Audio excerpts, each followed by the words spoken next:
때에 다윗이 두 문 사이에 앉아 있더라. 파수꾼이 성문 위층에 올라가서 눈을 들어보니 어떤 사람이 홀로 달려오는지라. 파수꾼이 외쳐 왕께 아뢰매 왕이 이르되 그가 만일 혼자면 그의 입에 소식이 있으리라 할 때에 그가 점점 가까이 오니라. 파수꾼이 본즉 한 사람이 또 달려오는지라. 파수꾼이 문지기에게 외쳐 이르되 보라, 한 사람이 또 혼자 달려온다 하니 왕이 이르되 그도 소식을 가져오느니라. 파수꾼이 이르되 내가 보기에는 앞선 사람의 다름질이 사독의 아들 아히마아스의 다름질과 같으니이다 하니 왕이 이르되 그는 좋은 사람이니 좋은 소식을 가져오느니라 하니라. 아히마아스가 외쳐 왕께 아뢰되 평강하옵소서 하고 왕 앞에서 얼굴을 땅에 대고 절하며 이르되 왕의 하나님 여호와를 찬양하리로소이다. 그의 손을 들어 내 주 왕을 대적하는 자들을 넘겨주셨나이다 하니 왕이 이르되 젊은 압살롬은 잘 있느냐 하니라.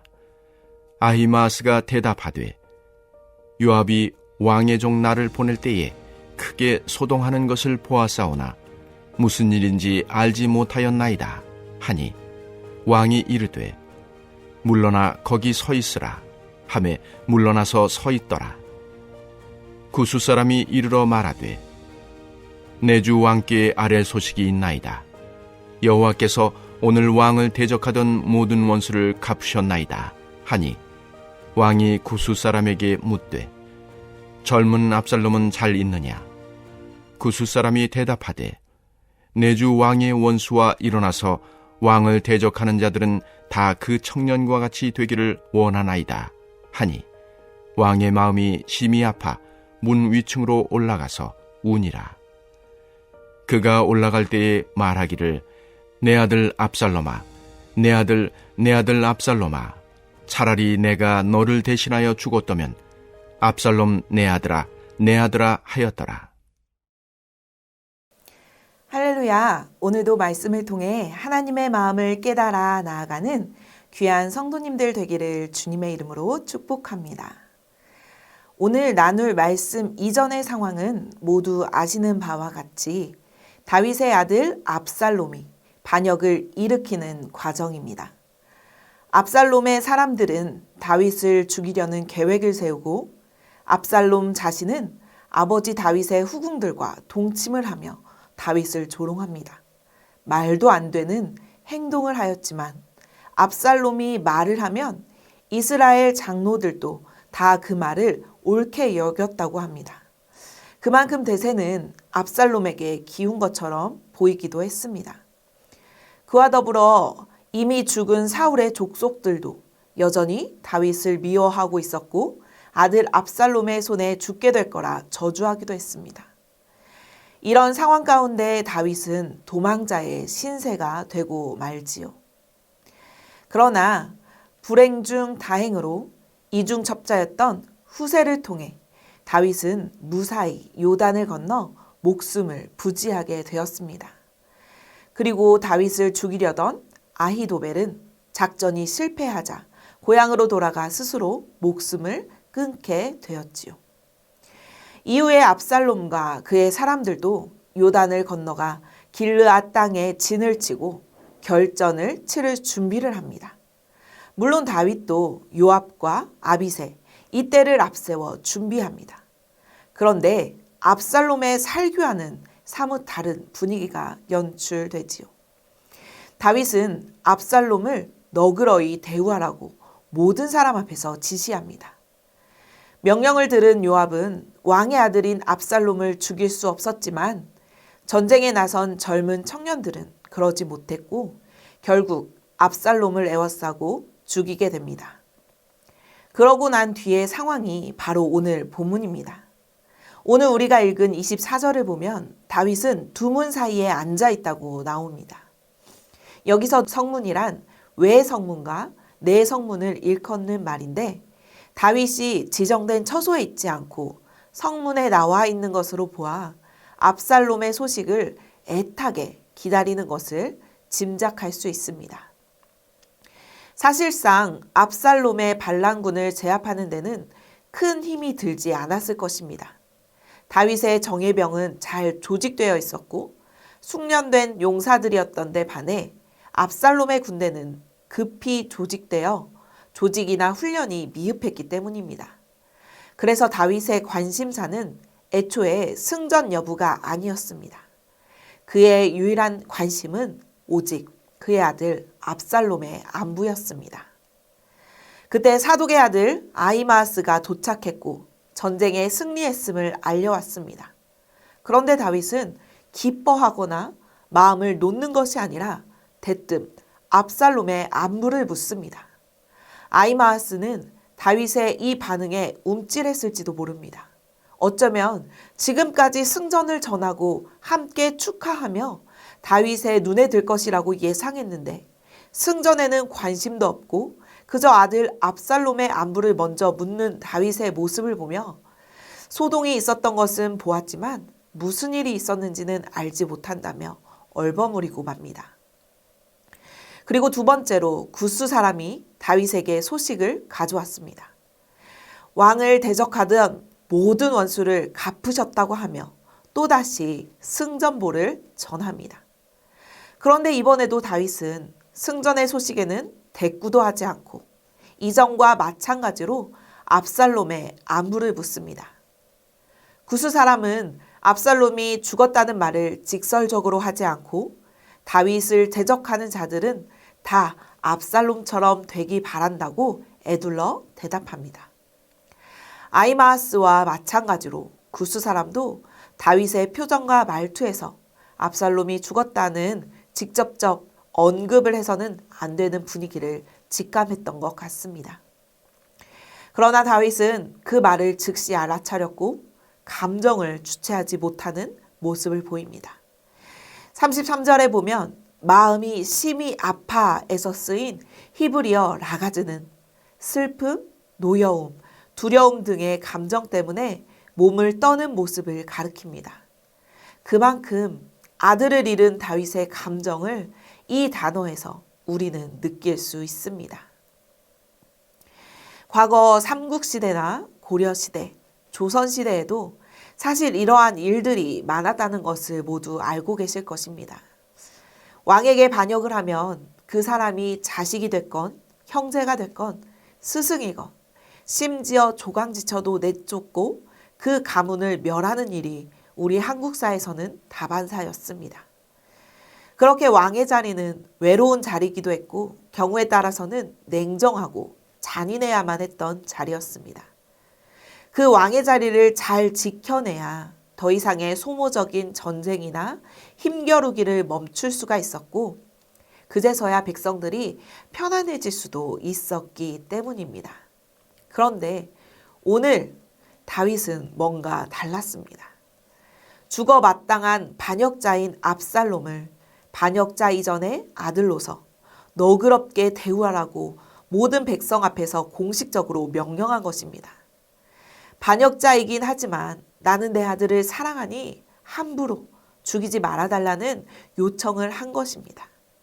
그 간절한 요청에도 불구하고 압살롬이 죽게 된 사실을 듣고 슬퍼하며 내가 대신 죽었더라면 좋았을 텐데 하며 마음 아파합니다. 오늘 우리는 다윗의 행동을 보며 하나님과 우리의 관계를 생각해 볼 수 있습니다. 사실 보통의 상황이라면 죄를 저질렀으면 벌을 받는 게 당연하지요. 자녀가 거짓말을 하거나 도둑질을 한다면 다시는 그 죄를 짓지 않도록 단호하게 훈계할 것입니다. 저도 어릴 적 잘못한 일이 있어서 맞아봤고 집에서 쫓겨난 적도 있습니다. 호되게 혼나고 나면 다시는 똑같은 잘못을 하지 말아야지 하고 결심하곤 했습니다. 그런데 오늘 다윗을 보면 당연히 물어야 할 죄, 물어도 되는 죄에 대해 주목하는 것이 아니라 아들로서의 압살롬에 대한 사랑이 우선이었음을 말과 행동으로 보여주고 있습니다. 당연히 죽어야 한다고 여기지 않고 그를 살리고자 했던 다윗의 마음을 보면서 바로 하나님 마음이 떠오르게 됩니다. 우리는 죄인입니다. 어쩌면 압살롬보다 하나님에게 더 불효자이기도 하고 압살롬의 부하들보다 더 기회주의적이기도 합니다. 압살롬을 이용해 큰 권력과 부를 얻고자 하는 신하들의 불순한 마음도 어쩌면 우리와 비슷할지도 모르겠습니다. 하나님 앞에 선 우리들이 때론 기도의 응답이 늦다고 하나님을 원망하고 내 힘으로 어찌 해보겠다는 교만에 빠질 때도 있습니다. 하나님의 하시는 일을 내 열심과 내 능력으로 할 수 있다 자신하기도 합니다. 하나님보다 내가 더 높이 올라가 누구보다 열심인 듯 진심인 듯 해보지만 하나님보다 앞서갈 때 우리는 압살롬과 같은 사람이 되고 맙니다. 세상의 법대로라면, 우리의 상식대로라면 우리는 진작에 벌을 받아도 받고 죽어 마땅한 게 정상입니다. 그런데 어떻습니까?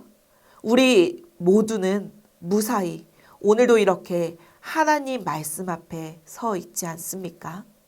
이것이 바로 하나님의 사랑이라고밖에 표현할 수 없는 것입니다.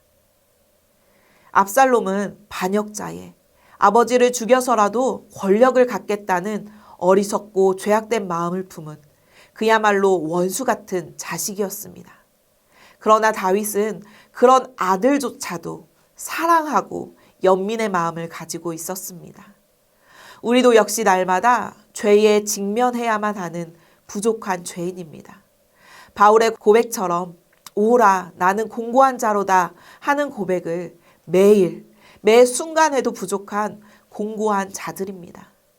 하나님의 마음을 아프게 하는 것도 모자라 하나님의 자녀된 우리끼리 서로 시기하거나 질투하기도 합니다. 때론 아픈 말로 마음에 상처를 주기도 합니다. 더 나아가서는 하나님보다 앞서가려고 할 때도 있습니다. 구약시대의 율법에 의하면 다 죽을 수밖에 없는 죄인 중에 괴수일지도 모릅니다. 그러한 우리를 하나님은 어떻게 보고 계실까요? 죄인이니 죽어야 마땅하다, 벌을 받아야 마땅하다 이렇게 생각하실까요? 아니요. 절대 그런 분이 아니시지요. 하나님은 죄에 물들어가는 그렇게 죽어가고 있는 우리를 지금 이 순간에도 애통한 마음을 가지고 바라보고 계실 것입니다. 그리고 사랑으로 우리가 그 죄에서 돌이켜 다시 하나님 품으로 돌아오기를 간절히 소망하고 계실 것입니다. 정말 다행인 것은 사람 다윗은 그 아들을 살리지 못했지만 전능하신 하나님은 우리를 다시 살려주셨다는 것입니다. 우리가 압살롬처럼 자기 아버지를 대적하고 죽이고자 한 것은 아니지만 우리는 늘 우리 앞에 드러누워 있는 죄악을 다스리지 못하고 그 유혹에 넘어가곤 합니다. 하나님을 믿는다고 고백하는 우리가 하나님의 말씀을 따르지 않고 죄악을 따르는 것이 바로 반역이 아니고 무엇이겠습니까?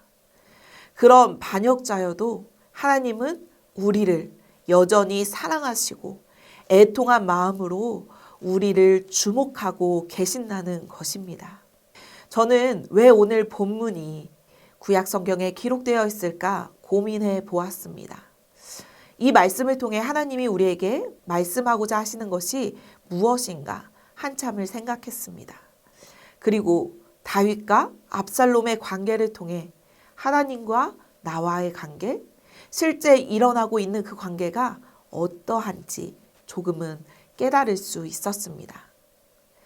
다윗과 압살롬의 관계는 비극적인 결말로 끝나고 맙니다만 하나님과 우리의 관계는 그렇지 않습니다. 하나님은 압살롬을 살리지 못한 다윗이 아니기 때문입니다. 하나님은 우리를 다시 살리고 새로운 존재로 거듭나게 해주실 충분한 능력과 의지가 계시기 때문입니다. 오늘 우리가 이렇게 예배를 드리고 사랑하고 용서하고 용납하며 함께 어우러져 살아갈 수 있는 유일한 길은 오직 하나님임을 우리는 꼭 기억해야 합니다. 그리고 우리도 다윗처럼 하나님처럼 부족한 형제와 자매를 용납하고 측은히 여기는 마음을 가질 때 우리를 통해 하나님의 나라가 이 땅에 이루어지게 될 것입니다.